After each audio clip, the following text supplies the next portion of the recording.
She knows she's doing too. I really don't. I don't even know if I'm part of it here.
Don't after Christmas you start semester?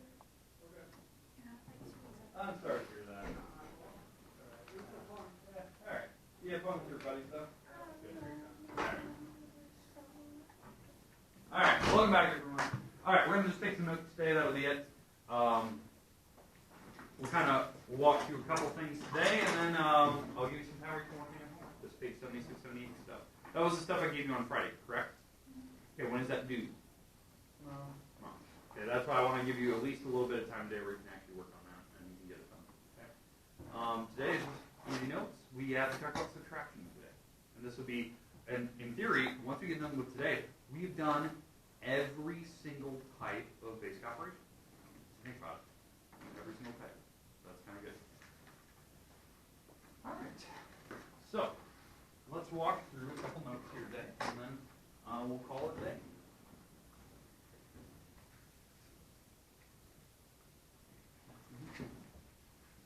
Alrighty. So, we're on section 312 today, and we're going to be subtracting fractions.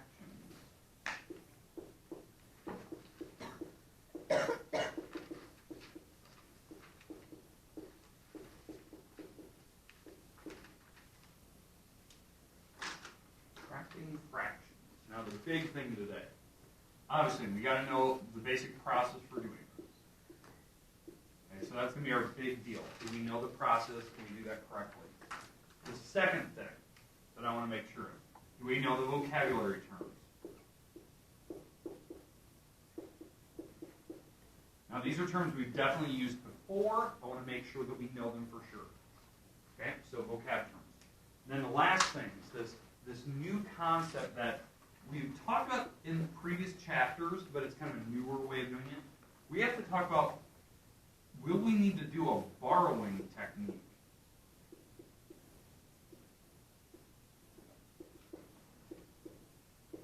Will we need to borrow to make sure that we can actually subtract?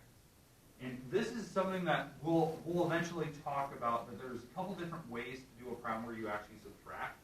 So I always like to give you options, in case you like one way versus the other. And if you do it one way versus the other, you wouldn't have to borrow. So that's kind of what we're going to talk about. All right, questions with what we're going to talk about today. Doesn't seem like a lot. It definitely is kind of difficult. So that's why we're going to take it today and tomorrow. That's why I want to kind of do it one at a time. I don't know how many of these we'll do today, because I do want to give you some time after lunch or to actually just work on adding. That stuff took forever, adding and subtracting, especially if you know you're getting common denominators and you're trying to simplify it. All right, what I mean by simplify, write it back from the next number, that can take a while. Okay. Let's talk about. Let's start with the vocabulary. I'm going to start out of order. So let's start with vocabulary.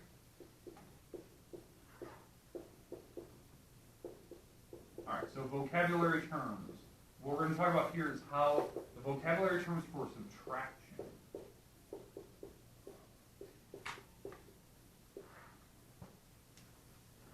Okay, the basic words we've definitely used before for subtraction.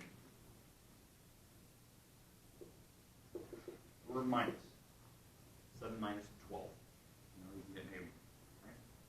You could go subtracted by.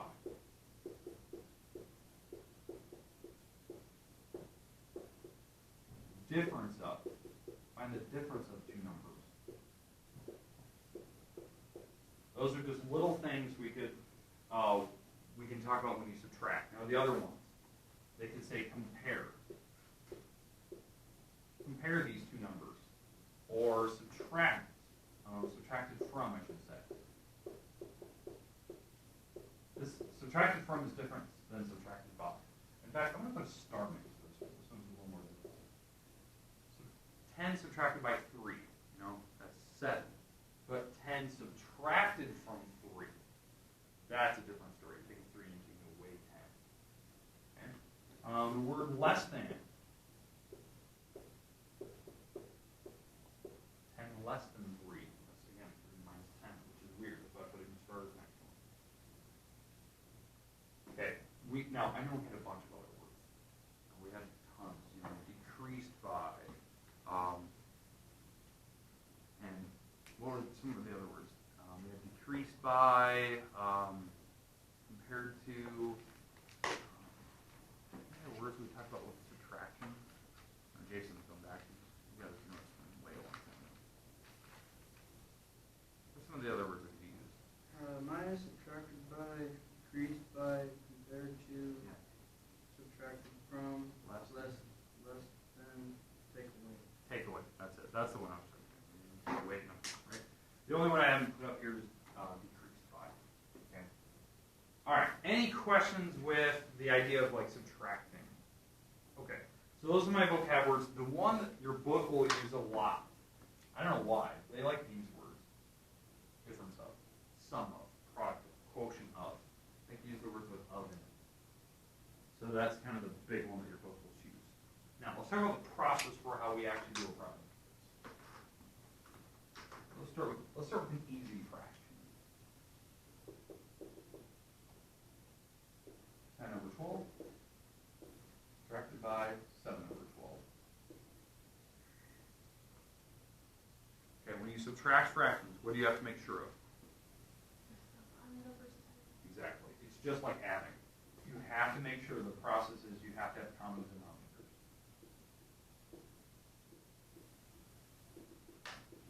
So if they're not the common number on the bottom, you have to make them common, like what we did before. We can multiply the bottoms together and you change the tops. That's what you have to make sure. It's not like multiplying and dividing. Multiplying and dividing you don't have to do anything. You just go straight across top and bottom. The denominators, you have to have them if you're adding and subtracting. So when you do that, when you actually subtract, the bottom number will not change. You're actually going to leave that bottom number, but you're going to have to actually subtract the top. So 10 minus 7, and you're going to eventually get to the 3 on the top. Now today, I'm not worried about if you simplify it from there. I don't care about that. Did you actually subtract it correctly? That's what I care about. Okay, does that make sense now? Subtraction. Now, you're probably looking and going, well, what's hard about that? It's just like adding. What is hard is when we start doing mixed numbers and improper. Now it's difficult. Okay, now it doesn't make sense. So that's what we're going to discuss today.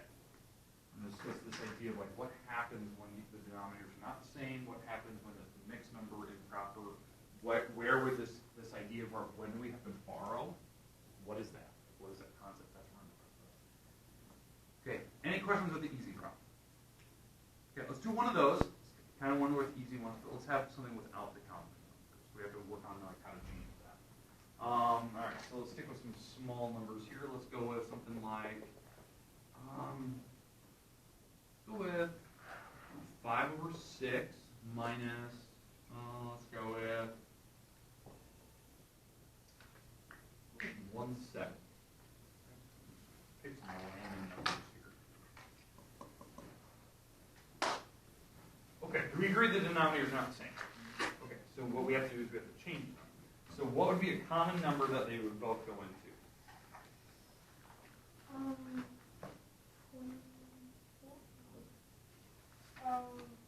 42. 42. They would both go into 42. On this first fraction, I had to multiply the first fraction by 7. 7. So I take the top times 7. So that turns out to be 35 there. Over here, I had to multiply by 6. So I take the top times 6. What's 1 times 6? 6. Now you can subtract. The bottom number will not change. You're going to leave that alone. So the 42 will stay on the bottom. But you're going to have to take 35 minus 6, which is? That's it. You're taking away 6. And I know 29 is prime. It doesn't break up. So I know that this won't simplify it, but that's something for later. Okay.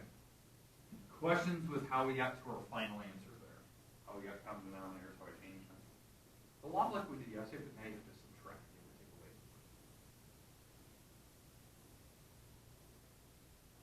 Okay. I'm going to give you an example. I like to put this in your notes. Let's see how well you do on this problem. Okay, here we go. Let's go with 4/5 minus 2/3. I want to see what you come up with, common denominators, see what you can get. I'll give you a little bit of time to work on it, and then we'll go through the answers. So 4/5 minus 2/3.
Just gonna walk around and double check what your common denominator is. Remember, we're subtracting. Make sure that we're doing that correct. Make sure that we're changing the top by the same number, whatever you did.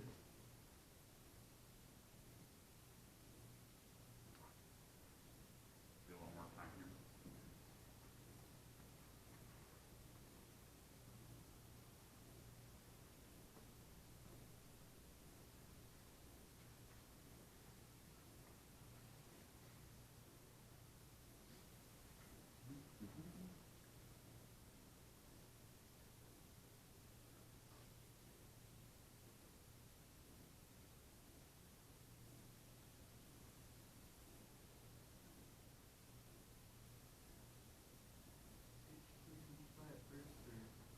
Nope, you wouldn't need to. Don't worry about simplifying. I just want to see, can we subtract it correctly? That's all I care about. You don't need to worry about simplifying it. Okay, so here's my question to all of you, because it looks like all of you got it done. What was the common denominator? 15. That's what you should have went to. It should have been 15. The reason why? Just multiply them together. That's kind of the easiest way to do it. That's the fastest way to find the common denominator. You don't need to find the smallest one, just the quickest one. So if I multiply this first fraction by 3 to get 15 down here, I'm going to multiply the top by 3. That should turn out to be 12 over 15. Hopefully you multiply by the right number, not multiplying by 5. It was times 3. 3. Over here I multiplied by 5, so I take the top times 5. So that turns out to be 10 over 15. Okay, double check. Did you do it right? Did you get the same top numbers? If you did, make a fix. Maybe you multiplied by the wrong number to the top. Okay, now, how do I subtract? Right across. 12 minus 10? 2 over 15. That is your answer.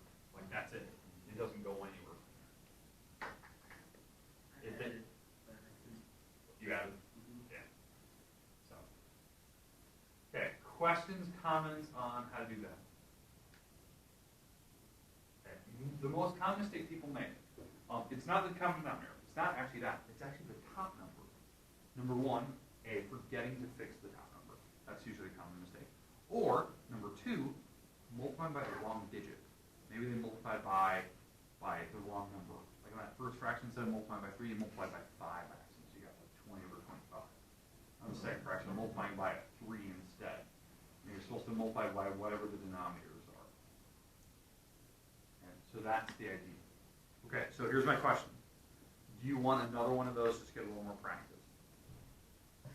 Okay, do one more. Okay. Same thing again. I'll just pick some easy numbers. I'll see if we can get a common denominator here, and we can actually subtract. All right, so let's go.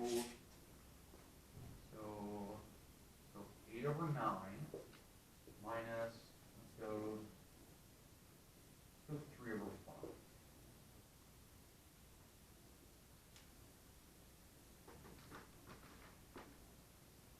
Give it a little bit of time here. We'll get one more little practice problem. See how we're doing before we try to attempt to move on to another type of problem.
Looks like everyone had it. All right. Common denominator? 45. 45. I saw 43, but I think it was just because I didn't look at the number right. 45. You multiply the 5 on this one, and multiply the 9 on that one. That's just the easiest way. Just multiply the two numbers together. So when I do that, this will turn out to be a 45, right? I take the top times 5, I get 40. Because whatever I multiplied on this one, I have to multiply on the top as well, so that's why I get 40 up there. On the second one, I multiply by 9. I take the 9 times the top, I get 27. And that's what it looked like. Everyone kind of had that. Right? The bottom number is concerning because I didn't see the 5. Some people look like they had 3. Okay, now when I subtract, I'll get the 45 on the bottom, right? Because you don't actually subtract the bottom. You leave that bottom number the same. Well, you actually take 40 and you subtract 27, you should get 13, which I saw in everybody's paper. So I wonder if it was just the bottom row. Okay, questions on how I did that, how I subtracted the top number? Not bad. All right, so it looks like you at least got this process down. Now let's talk about how can we do this for like a mixed number. And there's 2 ways to do mixed numbers, so I'm going to just show you one of those. All right.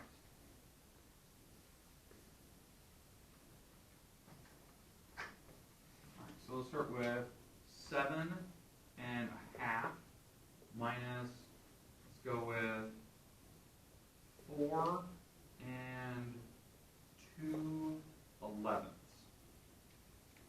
Just kind of random numbers thrown in there. Okay, so these are mixed numbers, agreed? Now there's 2 ways. I'm going to show you both methods. There's this way that you can like group things together. And then there's a way where you can make them all improper and do it that way. Okay. I'm going to show you both methods. Hopefully we can do this before lunch. I'll do one method before lunch for sure. Okay, so which one do you want? Do you want to do the improper first, or do you want to do the one where I do the grouping thing? Improper. Ooh, we got a mix. Improper? Jason, you the... You want improper, or you want grouping? Is that split half? So was it half and half? All right, we're gonna do it by improper because I think is that what you said too? Yeah. So all right, we got 3 impropers. All right, here we go. All right, so let's change these to improper before we start. So to do that, we're gonna take the 7 times the bottom, add the top. So 7 times the 2, add the 1, and this is all over 2, right? So 7 times the bottom is 14 plus the 1, that is 15 over 2. Okay, and then we're going to subtract on this 4 times the bottom plus the top number all over 11. So that is 44 plus 2, which is 46. Now the weird part is a lot of people look at this and go, ooh, that looks like that second fraction is bigger. It's really not. Because you have to still get common denominators, and you'll see why. All right, questions with how I set this problem up? Now, what you have to think about is this problem is the exact same what we just did, just bigger numbers. That's all you're doing. Okay? So we still have to find the common denominator. What's the common denominator between 2 and 11? 22. You just multiply them together, right? So I'm going to take the bottoms to make them the same. So I'm going to multiply the 11 over here. So I have to take the top times 11. And I'll take the 2 times this number over here. So I'm going to get the 22s on the bottom. That's what I'm going to get. And we know that for sure. That's 2 times 11. Now this is where we'll need a calculator. So 15 times 11 should be 165. If you have a calculator, that should be correct. Okay, just trust me on that. It should be 165. Jason, are you checking? Yeah, it was 165. Perfect. Then we're going to take the 46 times 2, and if you actually do that correctly, it should be 92. Trying to do the math in my head. Okay, but again, calculator is always a good thing to have for bigger numbers. That's why, like doing this process, you'd have to use a calculator, which is defeating the purpose. But if you need a calculator, why don't you just type it in the beginning, like just a mixed number? You can add, subtract, and multiply, divide, and mix numbers in calculators. I don't know why you ever want to do that. So now that we're here, now we can subtract, and the bottom will be out of 22. So 165 minus 92 should be, let's see, 73. So 165 minus 92. Jason, you got that? 165 minus 165 minus 92. should be 73. 73? Okay. There you go. This should be the answer. Now let's see, we're going to change it back. So let's go to lunch. Come back. We'll check the second method. See how we're... Stop on that. 2 over 29 over 2. And 2, 29 over 2. Okay, good.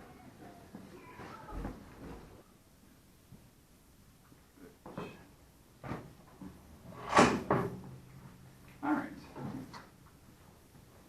Okay, so the first thing we got to make sure of, now that we're continuing on with this problem, we need to make this back to a mixed number. So there's a couple different ways. You could take the 22 and subtract off a couple times, right, what's left, or just do the long division.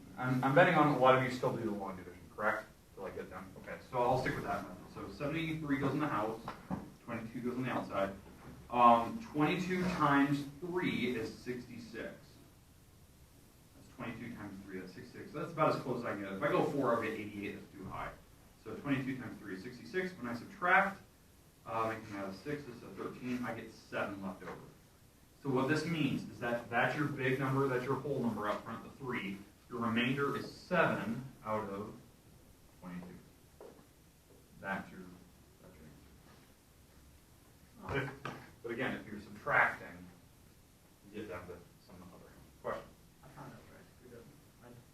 You put 2, and you had a I bigger. had to divide 73 divided by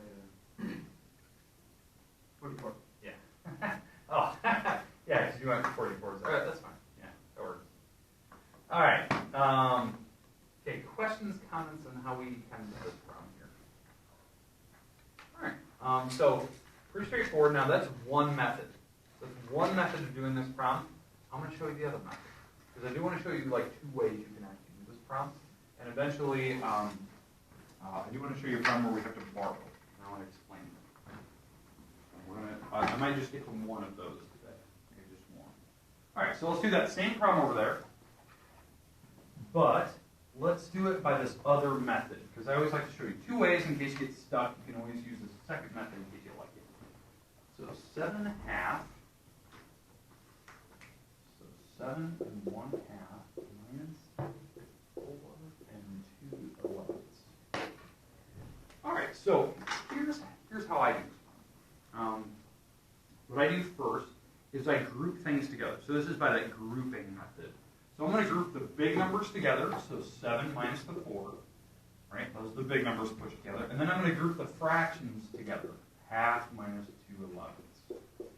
That's how I do this problem. Now this This is not guaranteed to work every time. I'll show you an example here in a minute that it won't. But this is like, when you know the problem is relatively easy, I always attempt to do this first, because this is like, I think this is a lot easier than doing it by that method. By doing it by changing the improper, you get bigger numbers, you have to use a calculator. So like, for instance, what is 7 minus 4? 3. That's your big number up front. I can already tell you that. We've already got to our final mixed number almost. And over here, all I need to do is make sure I get common denominator. So what's the common denominator between 2 and 11? 22. So I'm going to put 22 on the bottom. So I multiply this one by 11. So I take the top times 11. And I get 11 here. If I multiply this by 2, I take the top times 2 and I get 4. And all I have to do is subtract. What's 11 minus 4? 7 over 22. Oh. That was the entire problem. That was that same problem we just did a little bit ago. You see how it's a lot easier.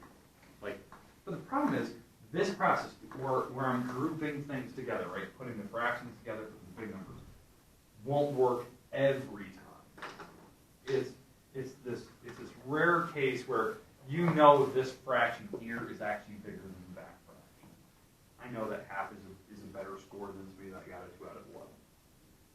And that's how I know. That's why I know that I can actually subtract it like that. Because let me make a new one.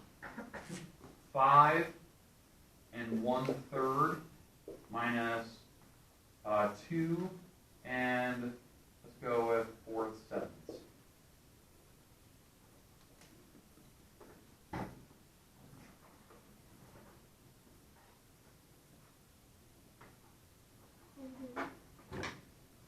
I'm actually in the middle of class. Do you need something? I'm just going to be gone 6 minutes. Okay, we're just taking notes today. So just kind of watch the video online and take notes. I'll be in here like the first 10 minutes. Sounds good. All right. Okay. So first and foremost here, I'm going to show you by doing this like little shortcut method, this grouping method, that it's going to fail. Because I do want to show you that why it fails. All right. So doing this first, I'm going to group up the big numbers, right? 5 minus the 2, grouping out the fractions, 1/3 minus the 4/7, right? I like always group them up. What's 5 minus 2? 3. And we'll set it. And now, common denominator between 3 and 7. 14. No. 3 and 7? 21. Alright, so we're going to multiply this first fraction by 7, take the top of the fraction by 7. What's 7 times 1? 7. And over here I multiply by 3, so take the top times 3. 12. And now you can see the problem. Oh no. The back fraction is too big. Now you're going to get a negative number, which is goofy, which this turns out to be 7 minus 12 is a negative 5, because it's too below 7, taking away 12 is a negative number, and this is what you have. And this makes no sense. That is not your answer. Okay, we don't want negatives. We haven't dealt with negatives yet. It's almost there, don't get me wrong. There's a way to actually make that the right answer, but that is not the correct answer right now. So the reason why I know this was going to fail, the 1/3 is actually a worse score than 4/7. I'm telling you, this is actually a bigger fraction than that. So the idea is that you're not allowed to do that. Okay? So that's where we're going to learn this technique of borrowing. We might save borrowing for tomorrow. For right now, I'm going to just change these to improper, like I did over there, to show you that it does work out nice and pretty. To show you kind of what it is. Okay? And this will be our last one. This will be the last one. So let me let's continue. Let's do the same process we've learned over here, changing it to improper. Because improper works every time. There's no thing that will ever get messed up on it. It will actually work every single time. So 5 1/3 minus 2 4/7. So take the big number times the bottom is 15 plus 1 is 16 over 3. 2 times the 7 is 14 plus 4 is 18 over 7. And now we're gonna get common denominators and we actually subtract, and it actually works out. So again, how I did that. Big number times the bottom, add the top. That's how I did it. So 5 times 3, add the 1. That's where I get 16. Or 2 times 7 plus the 4. Okay, common denominator between these, we already said it. What, 21s. So I multiply this first fraction by 7, take the top times 7, and I get 112. I take it times 7. And then over here, if I take this times 3, I take the top times 3, and I get 54.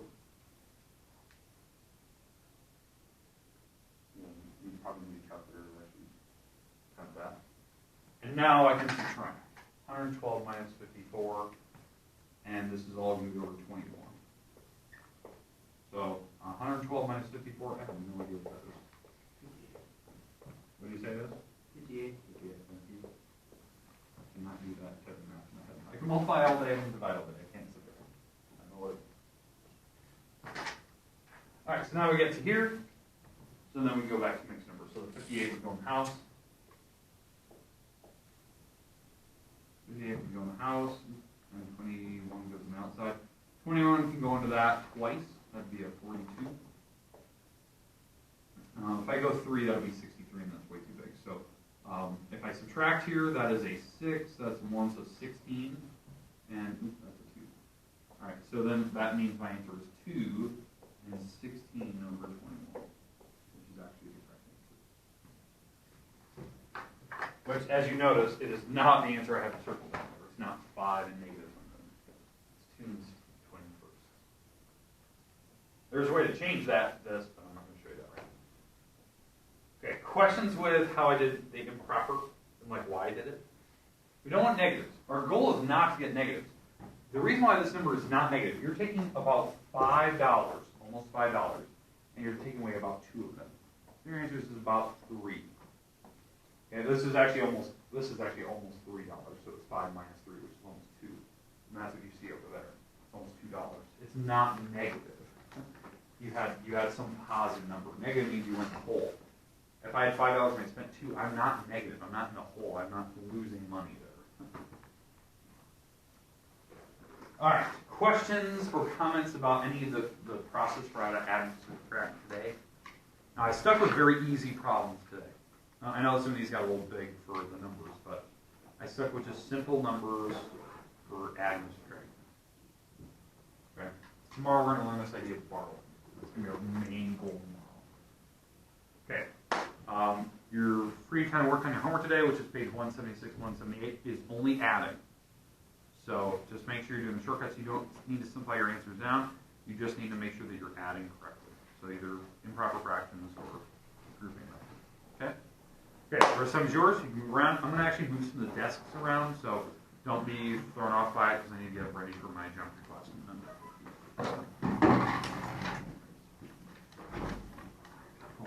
Slide up again.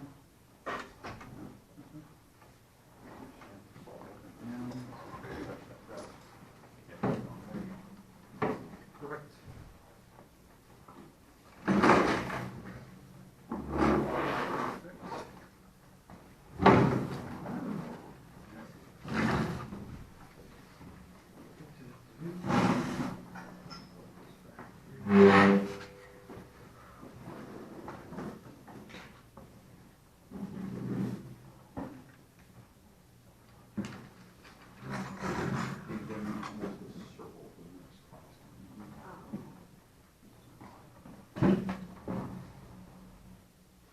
This is actually we're working on a project where they work on like little pieces and then they rotate to the next spot and work on a little piece and then rotate to the next to learn like how to do one piece at a time. It takes a little bit of the process out of it for them. They only have to work on one thing, not the whole process. So they get like whole. They don't have to see that big picture.